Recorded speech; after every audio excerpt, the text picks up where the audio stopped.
The worries about food have been eliminated through free ration for 80 crore people. Minimum support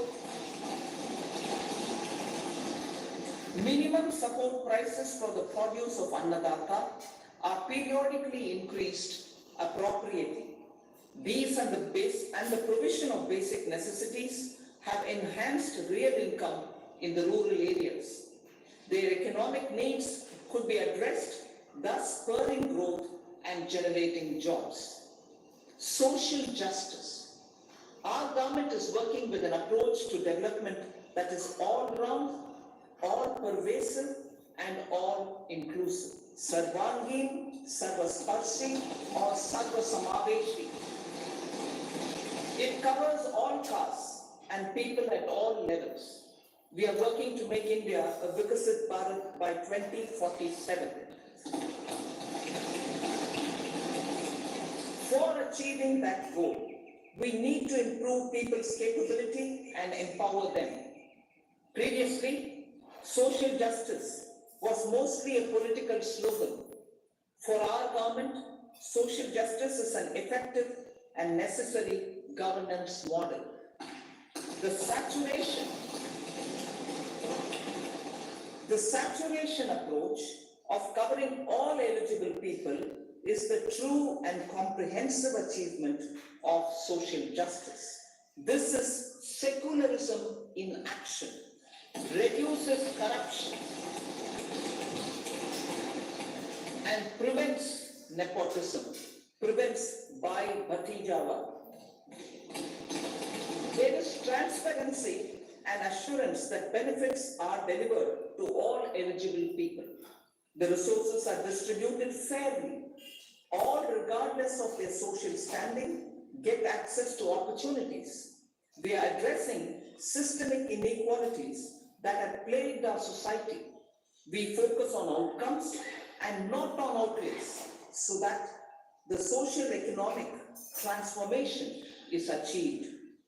As our Prime Minister firmly believes, we need to focus on 4 major castes. They are Garib, Mahilaye, Yuva, and Annadata.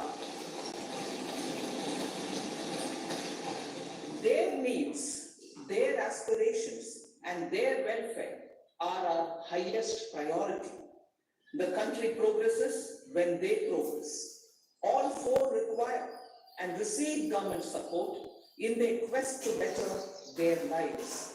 Their empowerment and well-being will drive the country forward. Garib Kalyan, Desh Ka Kalyan. We believe in empowering the poor.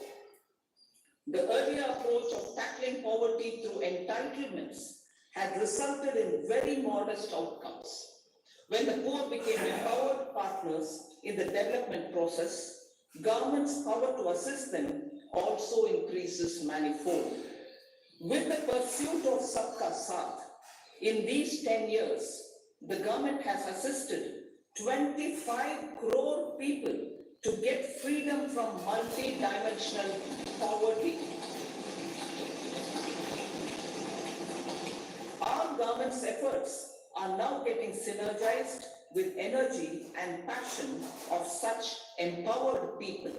This is truly elevating them from poverty.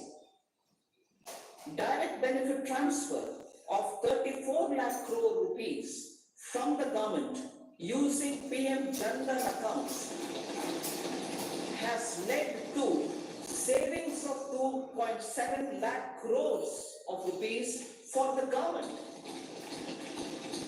This savings has been realized through avoidance of leakages prevalent earlier. The savings have helped in providing more funds for Garib Kalyan. PM Swanidhi has provided credit assistance to 78 lakh street vendors. From that total of 78 lakh street vendors, 2.3 lakh have received credit for the 3rd time. PM Jan Dhan Yojana reaches out to the particularly vulnerable tribal groups who have remained outside the realm of development so far. PM Vishwakarma Yojana provides end-to-end support to artisans and craftspeople engaged in 18 trades. The schemes for empowerment of Divyang and transgender persons reflect firm resolve of our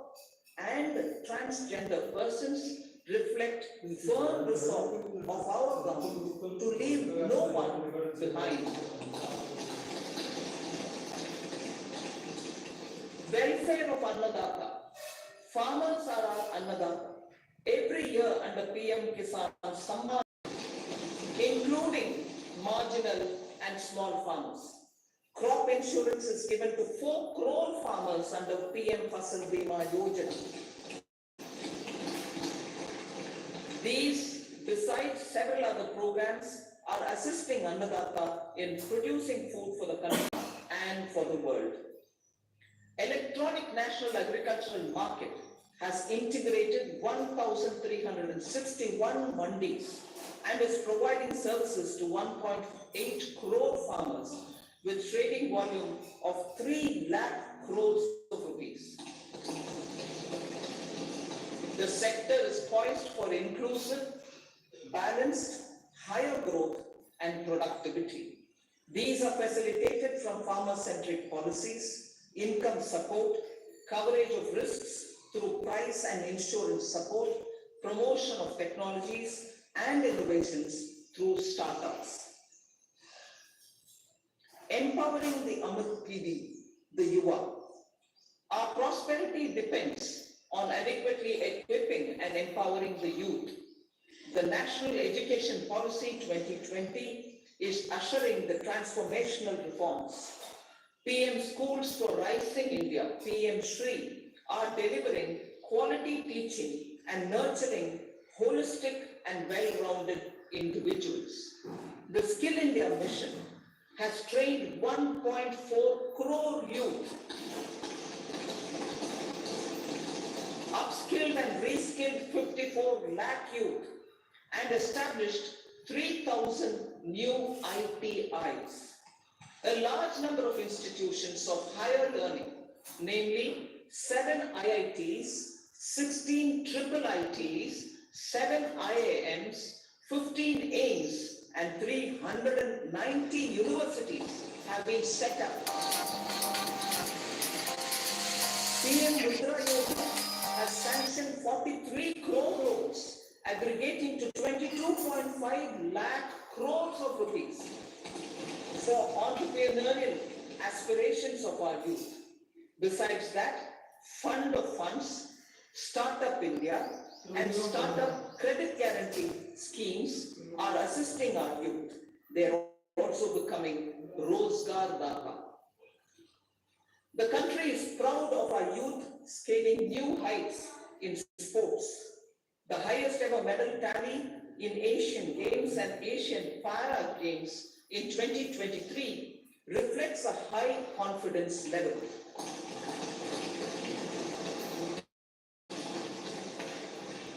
Chess prodigy and our #1 ranked player Pragyananda put up a stiff fight against the reigning world champion Magnus Carlsen in 2023. Today, India has over 80 chess grandmasters compared to little over 20 in 2010. Momentum for Nari Shakti. The empowerment of women through entrepreneurship, ease of living, and dignity for them has gained momentum in these 10 years. 30 crore Mudra Yojana loans have been given to women entrepreneurs. Female enrollment in higher education has gone up by 28% in 10 years. In STEM courses, girls and women constitute 43% of enrollment, one of the highest in the world. All these measures are getting reflected in the increasing participation of women in workforce. Making triple talaq illegal, reservation of 1/3 seats for women in the Lok Sabha and state assemblies, and giving over 70% houses under PM Awas Yojana in rural areas to women, and giving over 70% houses under PM Awas Yojana in rural areas to women as sole or joint owners have enhanced their dignity. Exemplary track record of governance, development, and performance. Besides delivering on high growth in terms of gross domestic product, the government is equally focused on a more comprehensive GDP. That is, governance, development, and performance. Our government has provided transparent, accountable, people-centric, and prompt, trust-based administration, citizen first, and minimum government, maximum governance approach. The impact of all-round development is discernible in all sectors. There is macroeconomic stability, including in the external sector. Investments are robust. The economy is doing well. People are living better and earning better, with even greater aspirations for future. Average real income of the people has increased by 50%. Inflation is moderate. People are getting empowered, equipped, and enabled to pursue their aspirations. There is effective and timely delivery of programs and of large projects. Economic management. The multi-pronged economic management over the past 10 years has complemented people-centric, inclusive development. Following are some of the major elements. 1. All forms of infrastructure, physical, digital, or social, are being built in record time.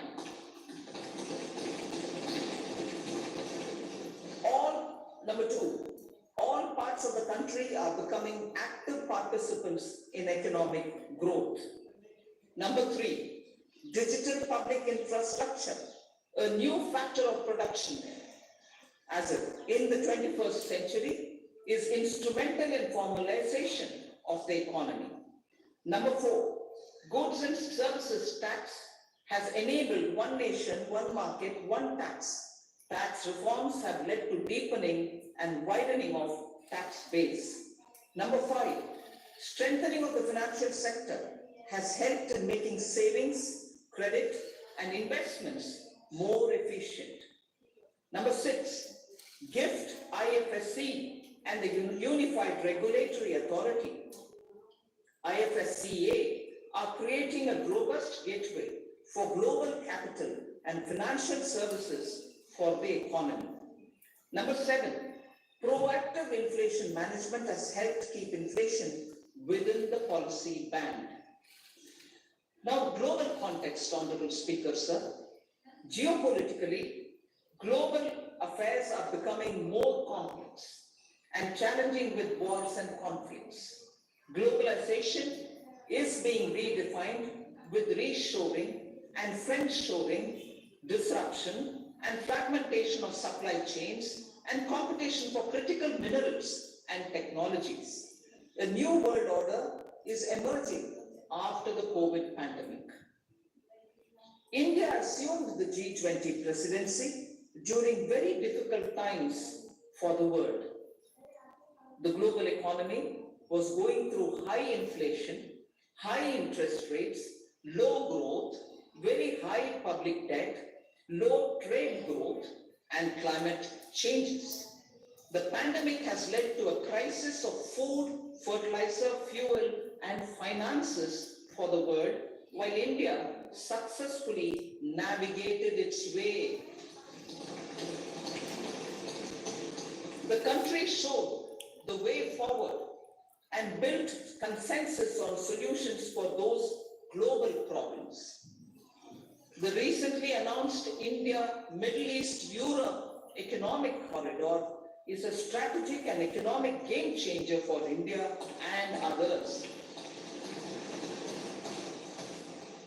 In the words of Honorable Prime Minister, the corridor, and I quote, will become the basis of world trade for hundreds of years to come, and history will remember that this corridor was initiated on Indian soil, unquote. Vision for Vikasit Bharat. Our vision for Vikasit Bharat is that of prosperous Bharat in harmony with nature, with modern infrastructure, and providing opportunities for all citizens and all regions to reach their potential. With confidence arising from strong and exemplary track record of performance and progress, earning Sabka Vishwas, the next 5 years will be years of unprecedented development and golden moments to realize the dream of developed India by 2047. The trinity of demography, democracy, and diversity backed by Sabka Prayas has the potential to fulfill aspirations of every Indian. As Honorable Prime Minister in his Independence Day address to the nation mentioned, I quote, there is no dearth of opportunities, as many opportunities as we want. The country is capable of creating more opportunities. Sky is the limit, unquote. Strategy for Amrita. Our government will adopt economic policies that foster and sustain growth, facilitate inclusive and sustainable development, improve productivity, create opportunities for all, help them enhance their capabilities, and contribute to generation of resources to power investments and fulfill aspirations. Guided by the principle, reform, perform, and transform, the government will take up next generation reforms and build consensus with the states and stakeholders for effective implementation. It is an important policy priority for our government to ensure timely and adequate finances, relevant technologies, and appropriate training for the micro, small, and medium enterprises, MSMEs, to grow and also compete globally. Orienting the regulatory environment to facilitate the growth will be an important element of this policy mix. Aligning with the Panchamrit goals, our government will facilitate sustaining high and more resource efficient economic growth. This will work towards energy security in terms of availability, accessibility, and affordability. For meeting the investment needs, our government will prepare the financial sector in terms of size, capacity, skills, and regulatory framework. Aspirational Districts Program. Our government stands ready to assist the states in faster development of aspirational districts and blocks, including generation of ample economic opportunities. Development of the East. Our government will pay utmost attention to make the Eastern region and its people a powerful driver of India's growth. PM Awas Yojana Gramin. Despite the challenges due to COVID, implementation of PM Awas Yojana Gramin continued, and we are close to achieving the target of 3 crore houses. 2 crore more houses will be taken up in the next 5 years to meet the requirement arising from increase in the number of families. Rooftop solarization and Muft Bijli. Through rooftop solarization, 1 crore households will be enabled to obtain up to 300 units free electricity every month. resolve of Honorable Prime Minister on the historic day of consecration of Sri Ram Mandir in Ayodhya. Following benefits are expected. Savings up to 15 to 18,000 rupees annually for households from free solar electricity and selling the surplus to the distribution companies. Charging of electric vehicles. Entrepreneurship opportunities for a large number of vendors for supply and installation. Employment opportunities for the youth with technical skills in manufacturing, installation, and maintenance. Housing for middle class. Our government will launch a scheme to help deserving sections of the middle class, and I quote from Honorable Prime Minister's words, living in rented houses or slums or chawls and unauthorized colonies, unquote, to buy or build their own houses. Medical colleges. Several youth are ambitious to get qualified as doctors. They aim to serve our people through improved healthcare services. Our government plans to set up more medical colleges by utilizing the existing hospital infrastructure under various departments. A committee for this purpose will be set up to examine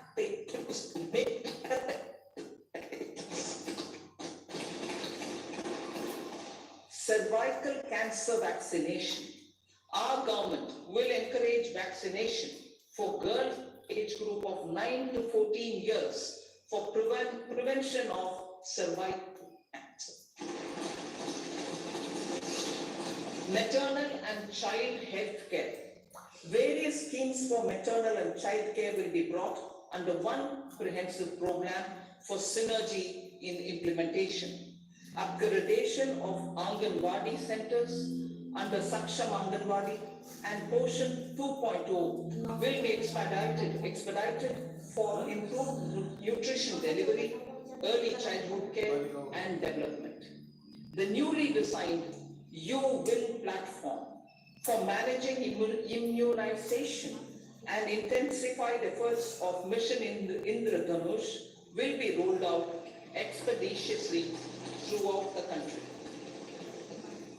Ayushman Bharat. Healthcare cover under Ayushman Bharat scheme will be extended to all ASHA workers, to all Anganwadi workers and helpers. Agriculture and food processing. The efforts of value addition in agriculture sector and boosting farmers' incomes will be stepped up. Pradhan Mantri Kisan Sampada Yojana has benefited 38 lakh farmers and generated 10 lakh employment. Pradhan Mantri Formalization of Micro Food Processing Enterprises Yojana has assisted 2.4 lakh SHGs and 60,000 individuals with credit linkages. Other schemes are complementing the efforts for reducing post-harvest losses and improving productivity and incomes. For ensuring faster growth of the sector, our government will further promote private and public investment in post-harvest activities, including aggregation, modern storage, efficient supply chains, primary and secondary processing and marketing and branding. Nano DAP. After the successful adoption of nano urea, application of nano DAP on various crops will be expanded in all agroclimatic zones. Atmanirbhar Oil Seeds Abhiyan. Building on the initiative announced in 2022, a strategy will be formulated to achieve Atmanirbharta for oil seeds such as mustard, groundnut, sesame, soya bean, and sunflower. This will cover research for high-yielding varieties, widespread adoption of modern farming techniques, market linkages, procurement, value addition, and crop insurance. Dairy development. A comprehensive program for supporting dairy farmers will be formulated. Efforts are already on to control foot and mouth disease. India is the world's largest milk producer with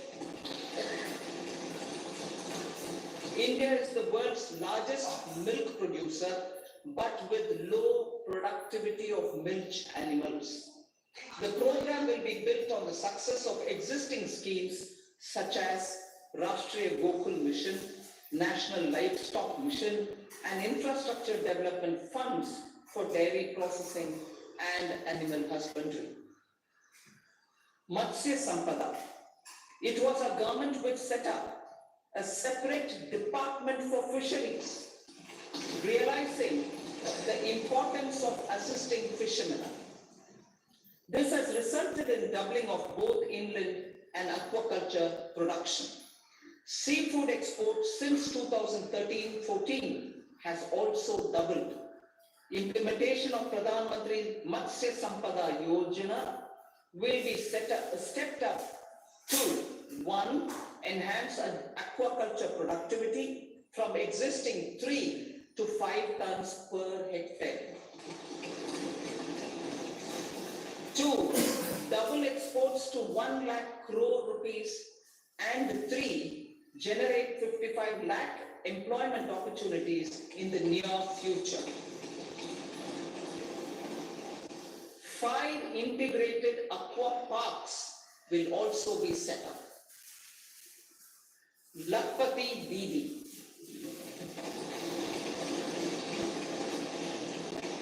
83 lakh SHGs. 83 lakh SHGs with 9 crore women are transforming rural socio-economic landscape with empowerment and self-reliance. Honorable Speaker said, their success has assisted nearly 1 crore women to become Lakpati Didi already. They are an inspiration to others. Their achievements will be recognized through honoring them. Buoyed by the success, it has been decided to enhance the target for Lakpati Didi from 2 crores to 3 crores.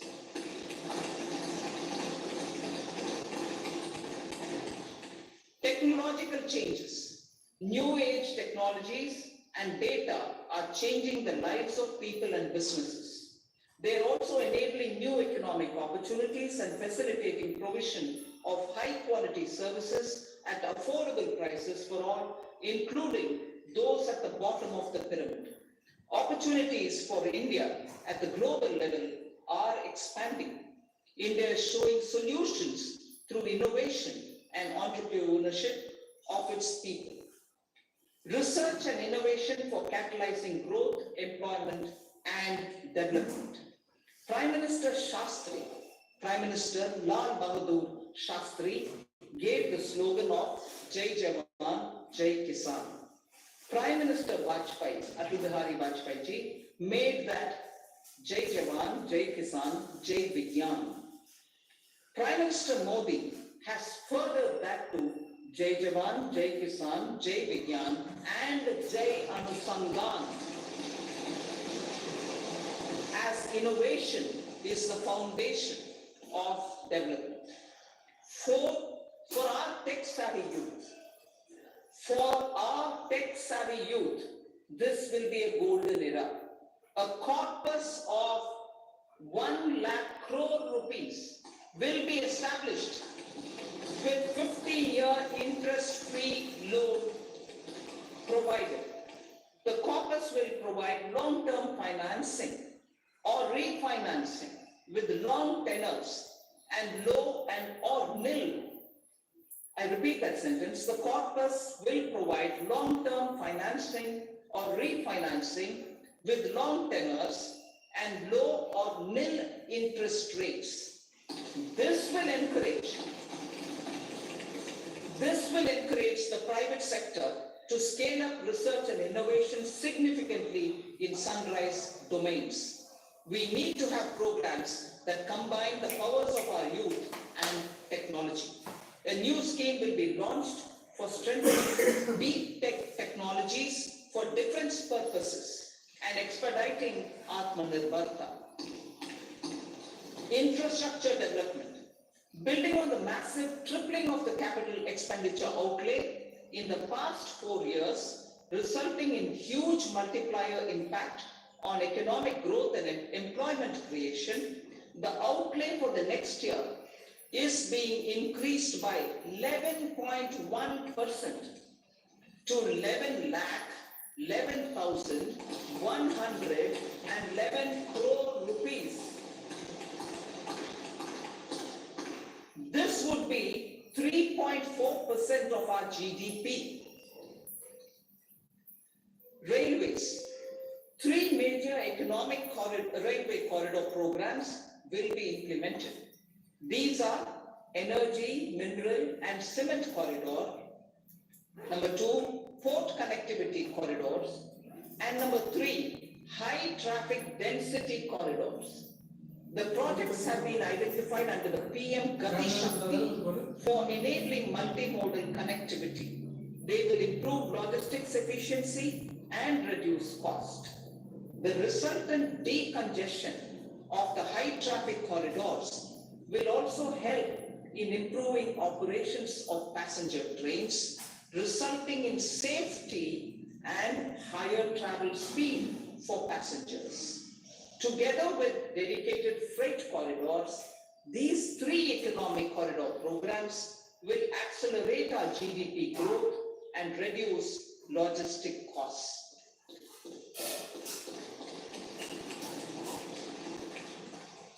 40,000 normal rail bogies will be converted to Vande Bharat standards to enhance safety, convenience, and comfort of passengers. Aviation sector. The aviation sector has been galvanized in the past 10 years. Number of airports have doubled to 149. Rollout of air connectivity to Tier 2 and Tier 3 cities under UDAN scheme has been widespread.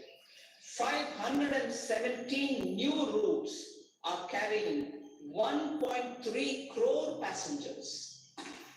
Indian carriers have proactively placed orders for over 1,000 new aircrafts. Expansion of existing airports and development of new airports will continue expeditiously. Metro and Namo Bharat. We have a fast expanding middle class and rapid urbanization is taking place. Metro rail and Namo Bharat can be the catalyst for the required urban transformation. Expansion of these systems will be supported in large cities, focusing on transit-oriented development. Green energy. Towards meeting our commitment for net zero by 2070, the following measures will be taken. Viability gap funding will be provided for harnessing offshore wind energy, potential for initial capacity of 1 gigawatt.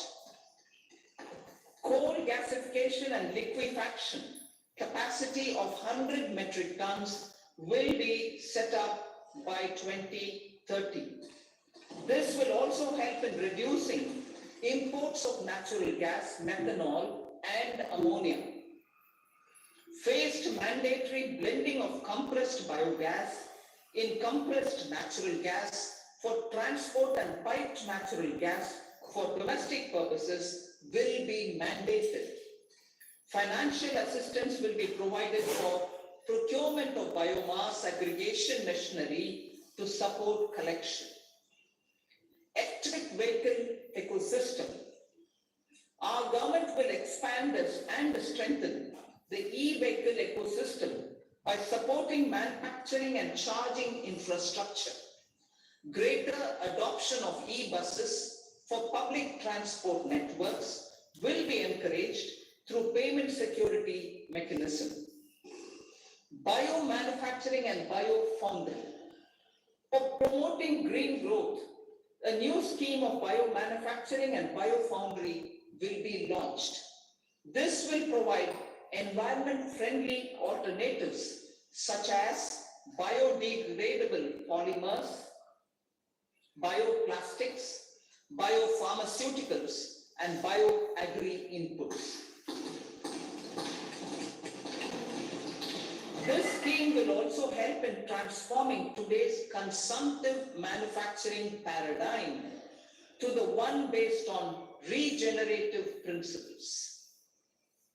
Blue Economy 2.0. For promoting climate resilient activities for Blue Economy 2.0, a scheme for restoration and adaptation measures and coastal aquaculture and mariculture with integrated and multi-sectoral approach will be launched.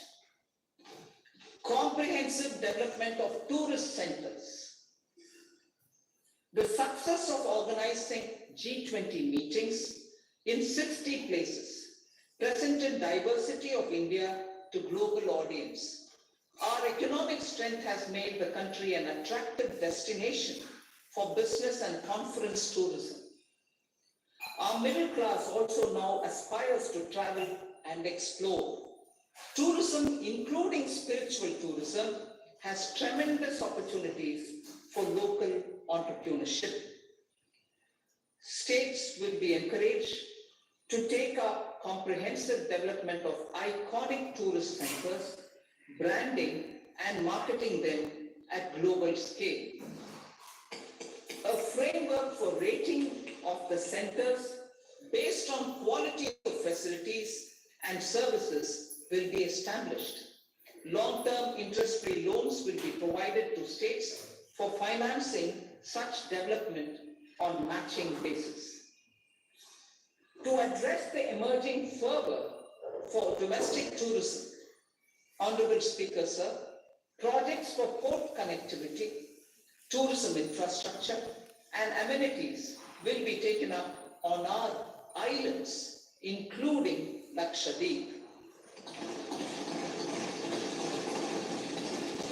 This will help in generating employment also. Promoting investments.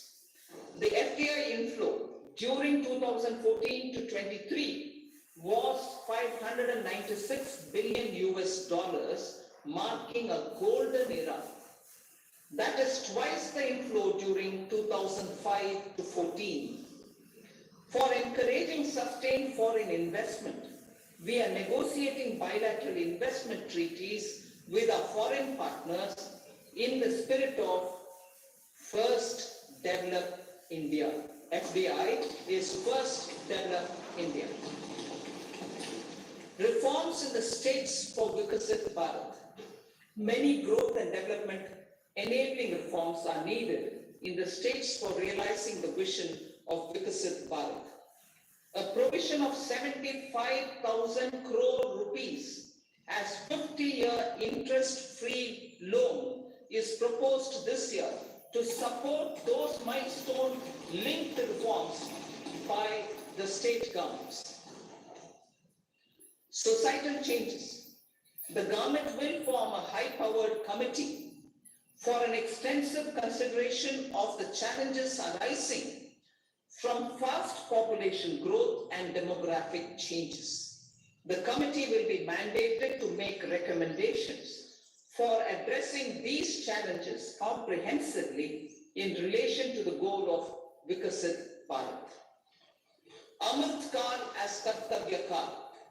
Our government stands committed to strengthening and expanding the economy with high growth and to create conditions for people to realize their aspirations. Honorable Prime Minister in this Independence Day address to the nation in the 75th year of our Republic said, and I quote, "We commit ourselves to national development with new inspirations, new consciousness, new resolutions as the country opens up immense possibilities and opportunities. It is our Kartavya Kal.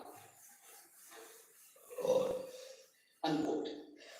Every challenge of the pre-2014 era was overcome through our economic management and our governance. These have placed the country on a resolute path of sustained high growth. This has been possible through right policies, true intentions, and appropriate decisions.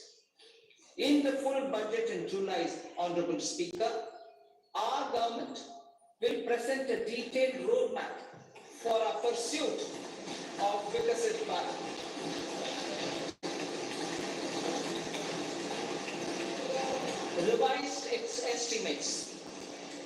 Revised estimates of 2023-24.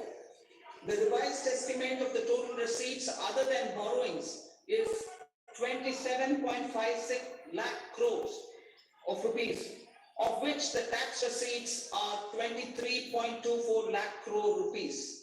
The revised estimate of total expenditure is 44.90 lakh crore rupees. The revenue receipts at 30.03 lakh crore rupees are expected to be higher than the budget estimate, reflecting strong growth momentum and formalization in the economy. The revised estimate of the fiscal deficit is 5.8% of GDP, improving on the budget estimate, notwithstanding moderation in the nominal growth estimates. Budget estimates for 2024-25. Coming to the year 2024-25, the total receipts other than borrowings and total expenditure are estimated at 30.80 and 47.66 lakh crore rupees respectively. The tax receipts are estimated at 26.02 lakh crore rupees. The scheme of 50-year interest-free loan for capital expenditure to states will be continued this year with an outlay of 1.3 lakh crore rupees. We continue on the path of fiscal consolidation as announced in my budget speech of 2021-22 to reduce fiscal deficit below 4.5% by 25-26. The fiscal deficit in 2024-25 is estimated to be 5.1% of GDP, adhering to that path.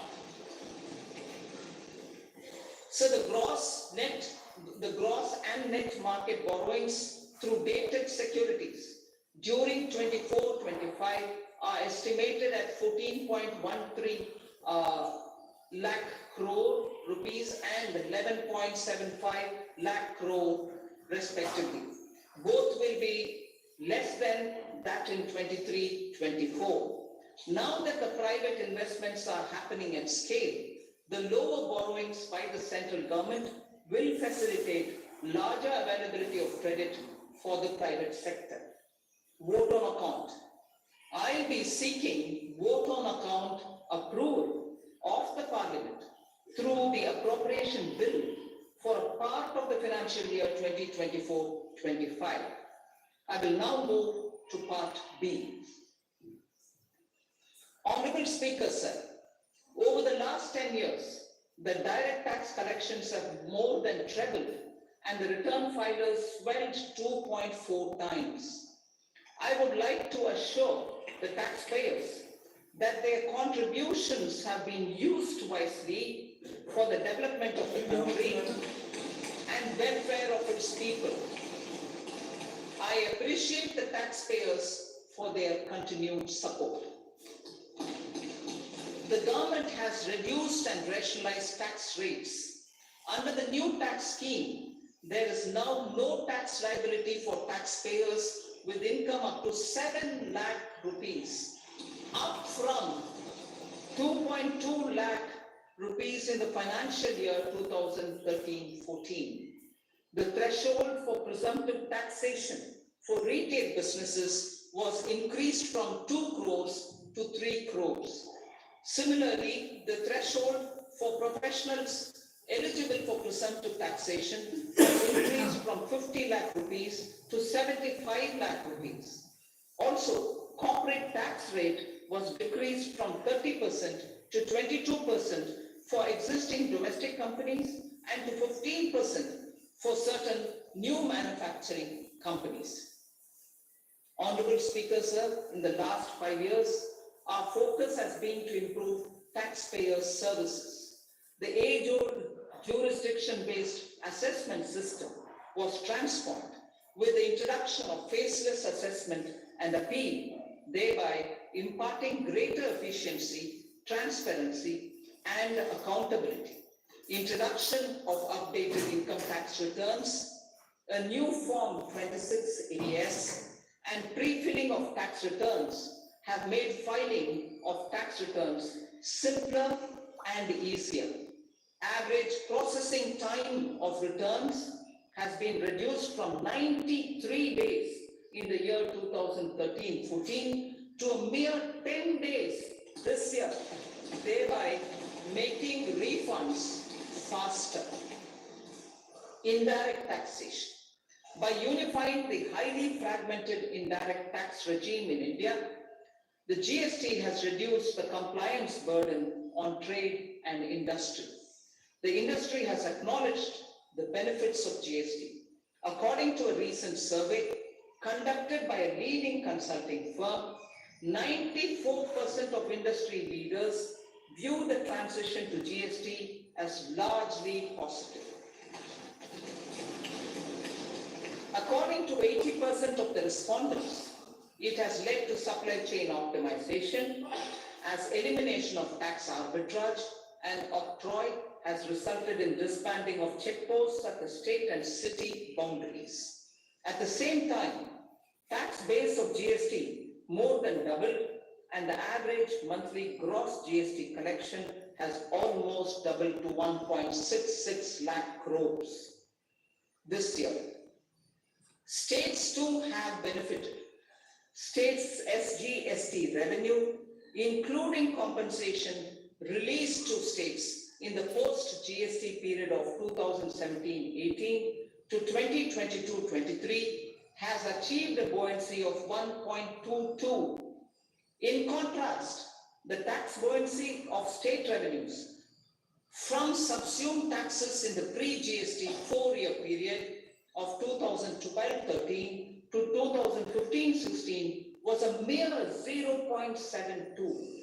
The biggest beneficiaries are consumers, as reduction in logistic cost and taxes have brought down prices of most goods and services. We have taken a number of steps in customs to facilitate international trade. As a result, the import release time declined by 47% to 71 hours at inland container depots, by 28% to 44 hours at air cargo complexes, and by 27% to 85 hours at seaports over the last 4 years since 2019, when the national time release studies were first packed. Tax proposals. As for tax proposals, in keeping with the convention, I do not propose to make any changes relating to taxation and propose to retain the same tax rates for direct and indirect taxes, including import duties.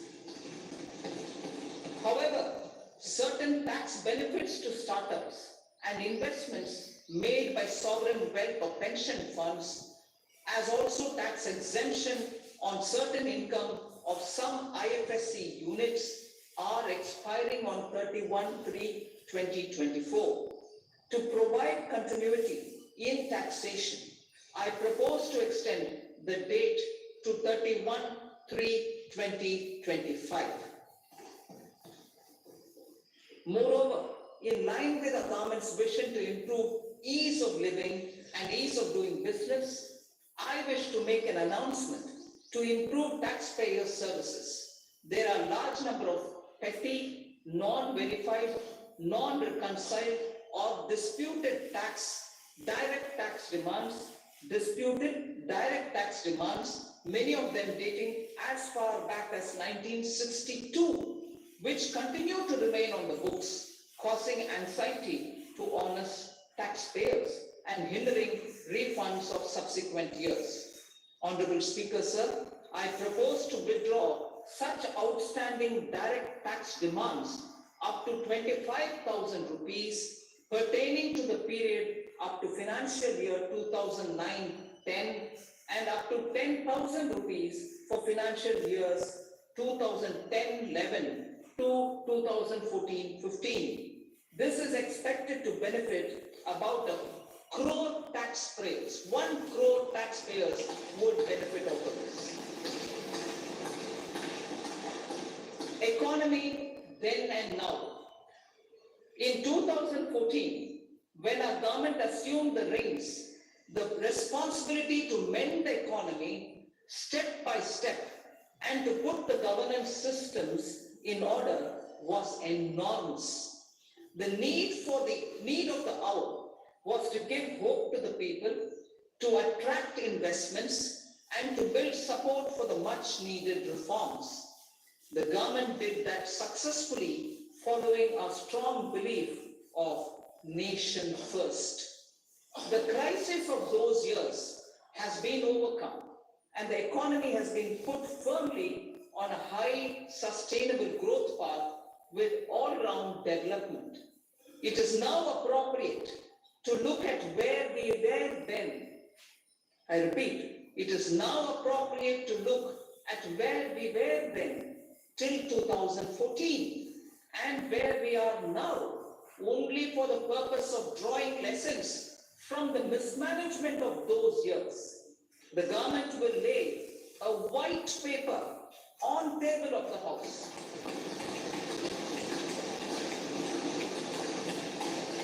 The exemplary track record of governance, development and performance, effective delivery and Jan Kalyan has given the government trust, confidence and blessings of the people to realize whatever it takes, the goal of Vikasit Bharat with good intentions, true dedication and hard work in the coming years and decades. With this, Honorable Speaker, I commend the interim budget to this august House. Jai Hind.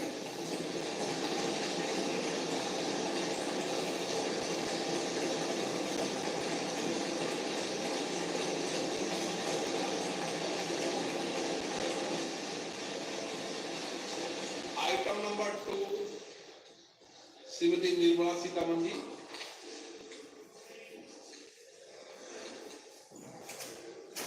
So, with your permission, I rise to lay on the table the following statements. Under Section 3(1) of the Fiscal Responsibility and Budget Management Act 2003, medium-term fiscal policy cum fiscal policy strategy statement and macroeconomic framework statement. Item number 3, Srimati Nirmala Sitharaman ji. Sir, with your permission, I rise to move for leave to introduce the Finance Bill 2024. प्रश्न ये कि विधेयक को पुनर्स्थापित करने की अनुमति प्रदान की जाए। जो सदस्य इसके पक्ष में हाँ कहें, जो सदस्य विरोध में ना कहें, मेरे विचार में निर्णय हाँ वालों के पक्ष हुआ, हाँ वालों के पक्ष हुआ। माननीय मंत्री जी विधेयक को पुनर्स्थापित करें। So I introduce the bill. सभा की कार्रवाई शुक्रवार दिनांक 2 फरवरी 2024 को प्राप्त 11 बजे तक के लिए स्थगित की जाती है।